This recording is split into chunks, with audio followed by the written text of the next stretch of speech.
Hello everybody, this is Fernando for the latest Ghosts and Spirits Encounters video. Once again, I'm mixing one of these in here from the reddit.com website, there from the subreddit called Ghost. The reason why I wanted to mention this one is because it has to do with a location that remains tops when it comes to my bucket list. I'm gonna go to this location one of these days. It's gonna be soon. I don't know when, but it's gonna be sometime within the next maybe year or two. I want to go see this place because of the legendary haunting encounters that you have there. And when I was reading this particular encounter coming from a user by the name of Aggressive Cold 6886, it pretty much highlights all the stuff that you'll see there. So if there was one picture perfect set of posts involving this location, I thought this was it, so I'm going to go share it here. In fact, the title of this particular encounter is Louisville, Kentucky's Waverly Hills Sanatorium Paranormal Experiences. So there you go. That tells you the exact location that's on my bucket list, and we're going to see and hear all the fascinating, interesting, and ultimately frightening encounters that are listed there. So let's go ahead and let's share it here. Let me know what you guys and gals think about this location. I'm definitely looking forward to go seeing it sometime soon. So here's what they state. My first trip had me a little eager to begin, but after about an hour into the trip, it just seemed like I was getting a run-through of a historical landmark with a few creepy stories about the place. The tour guides are indeed great storytellers, but they also have some pretty cool photo evidence they don't share online that they will show you while you walk around the place. It wasn't until we got to the floor that it didn't allow you to have lights turned on that I really started questioning what I was seeing. For context, apparently the dark floor has aggressive spirits that will attack you if you provoke them. I saw shadow figures here and there, human-shaped figures walking across the halls from afar. In your head, your first thought would be, they could easily have people who walk around the place pretending to be ghosts.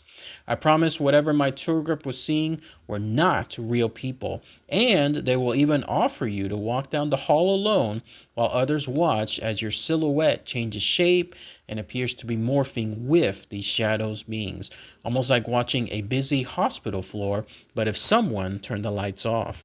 Now, the first trip wasn't enough for me to make my own conclusion, but it was compelling. I had to go back again. My second trip was my first full-body apparition encounter, which occurred while I was walking to the dark floor. This time I had decided to hang near the back of the tour group to converse with the tour guide in hopes of keeping my distance from the others and maybe able to see more unexplainable stuff. And my strategy indeed worked. While talking about the history of Waverly, the group had made its way to the next floor without me or the tour guide in the back. We stood at the bottom of the stairs, following slowly behind. Before turning to walk up the stairs is when I had noticed another person in my peripheral vision standing in the doorway behind the tour guide. I looked over her shoulder to make eye contact with this person, but oddly enough, it was as if my eyes could not focus on whoever it was that was standing there, almost like looking through a pair of prescription glasses that aren't yours. I don't wear glasses, by the way. What I could tell was that it appeared to be shorter, blonde, and in a hospital gown. As I stared at it, the thing began to walk behind the door frame and out of view. A common theme I seem to have with my paranormal experiences is that the anomalies always look blurry. Even if everything around appears to be crystal clear, the things my eyes are trying to focus on stays blurry.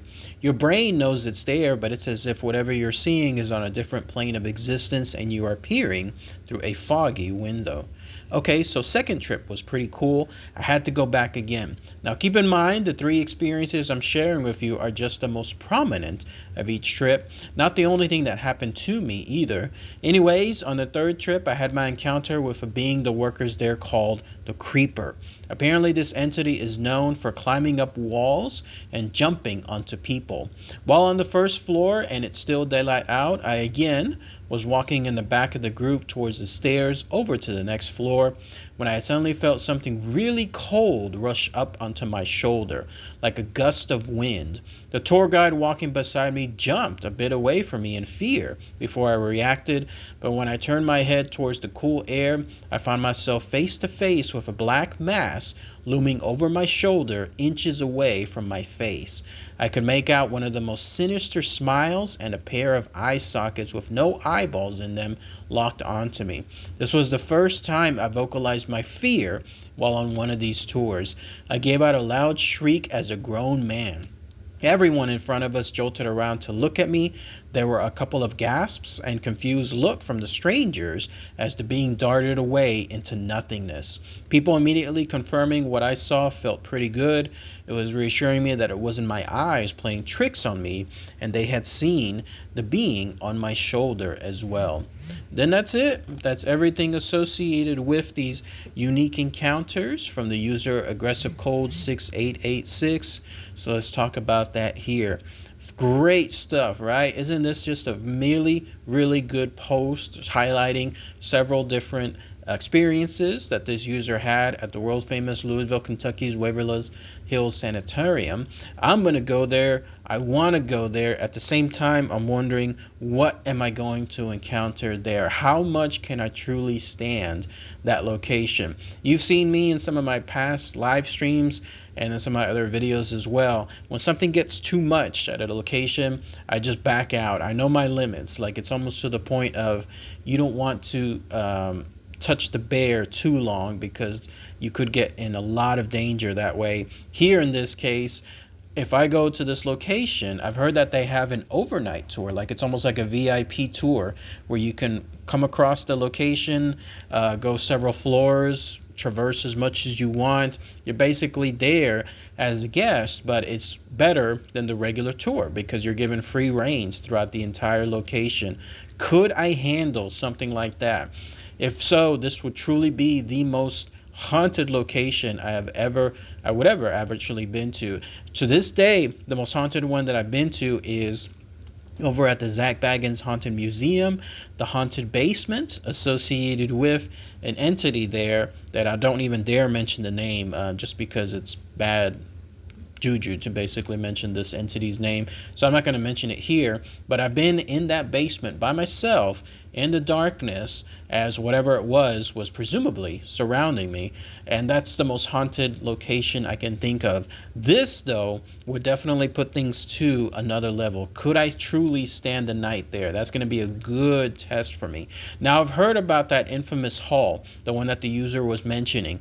You're almost guaranteed to see shadow people there, not just shadow people from afar, but apparently, as they stated, they're going to be joining you, basically walking right up next to you as you traverse that hallway. If you want to see shadow people, this is the place to go. And I've also heard about that creeper. Now, I'm not going to lie, that creeper would definitely test my limits. Like, if this creeper would essentially, if I see it jumping up from some ceiling or creeping up some ceiling and then joining me in the next second, I'm going to stay as much as I can, but if it gets too much, I'm probably going to get out of there and take a breather for a while. But I've heard about that creeper too. And then this user was mentioning about 3 separate encounters or separate visits that they made there. I'm probably not going to do as much visits as that, but one encounter, one location, one visit, I think, will be enough for me. Luckily, I do have a friend named Amy who you've seen in some of my past videos.